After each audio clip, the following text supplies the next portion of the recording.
boss. So, long time no here. So, ang video natin for today ay ipapakita ko po sa inyo yung aking Glock 44. Yan na siya ngayon.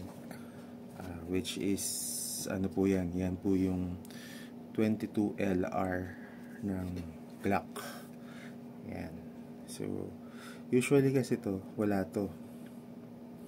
Ano lang siya, yung meron talagang what you call this, threaded barrel na nabibili. Hindi ko alam kung nakakabili na dito, pero yung TX22 ng Taurus, yun sana talaga yung bala ko bilhin. Mas mura pa ng bahagya, kaso wala pong available dito sa Philippines. So nagkaroon na lang tayo ng additional na expense dahil pinagawan ko nito ng this threaded barrel. So pakita ko lang sa inyo kung paano, ano yung naging itsura niya. Saka ito palang Glock 22 na to ay pinalitan ko na rin yung mga springs kasi intended po talaga to dun sa pinakabunso kong anak para matuto siyang mas kaya niyang yung trigger. So pinalitan ko na tong ano na to, tong spring na to, helical spring na to ng siguro ano na ata to 12. Tapos ayun ang nangyari. So pinutulan ng konti yung barrel, tapos naghanap ng ibang barrel, tapos nagdugsong kasi para maging extended siya. So, yun po yung ating Glock 22. Saka pinalitan ko na yung mga springs nito kaya lumambot na po siya. Pero unfortunately hindi pa rin kayang i-rock ng bata. Pero kahit pa paano, kaya na niya mga pull yung trigger, unlike before na hirap po. So, yun. Balik na muna natin to para mapakita ko sa inyo yung nangyari. So, wala po talaga, nakalimutan ko mag safety check, pero wala po tayong bala rito. So, yan.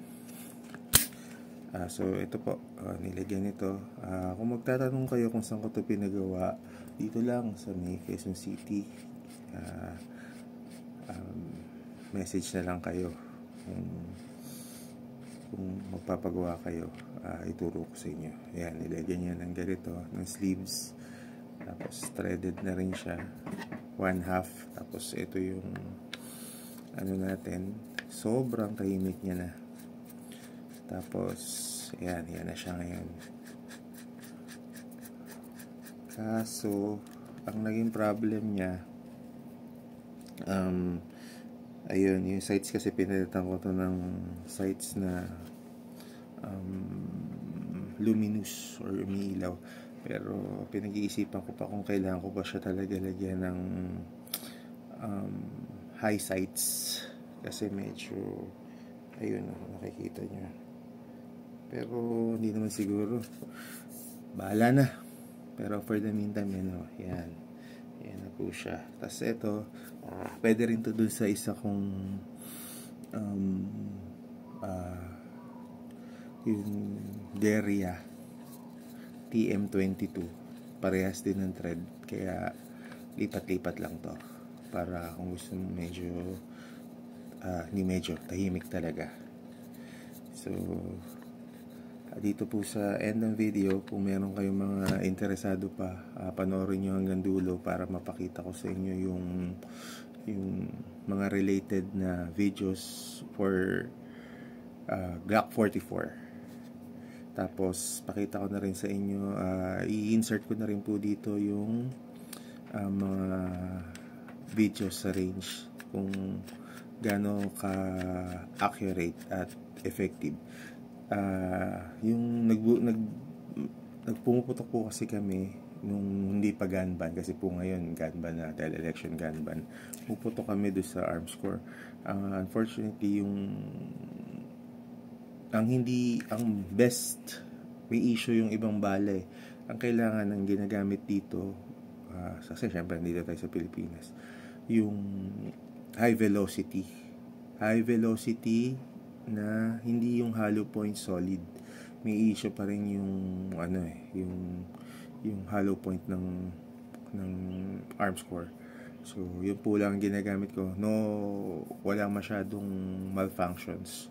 So ito ay isang Gen 5, kasi parang natin nasabi, usually pag Gen 5 merong mga front serrations lagi pag Gen 5. So yun po. So maraming salamat sa panonood ng video na to. Eto, idudugtong ko yung mga footage sa range nung paggamit nito. Ito yung ginamit ng anak ko sa shoot fest sa Armscore. Thank you very much, guys.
Are you ready?